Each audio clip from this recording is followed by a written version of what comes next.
Sustainability is really important in the products and in the manufacturing process. These are all resources that we don't have an unlimited amount of, right? So we are working off of resources from the earth to create all these products, whether they be a plastic composite, whether they be a lumber source,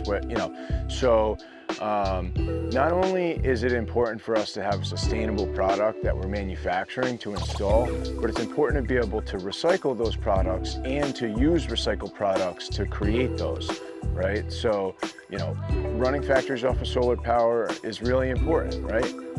We're lowering our use of fossil fuels, we're lowering our carbon footprint. We value working with a company that uses sustainable manufacturing processes and a high level of recycling and recyclable materials to create their products.